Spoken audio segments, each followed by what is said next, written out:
Hi, in front of me is DOOGEE S88 Pro, and today I would like to show you how you can set up screen lock on this device. First of all, go into settings and scroll down. Now tap on security, click on screen lock and select one of the locking methods by tapping on the chosen one.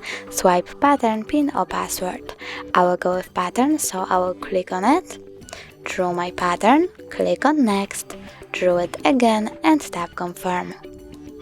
How do you want the lock screen to display? Select one of the options. I will go with don't show notifications at all, and when you're done, click done. So now when I go back, turn off my screen and turn it back on, I can see that pattern is required.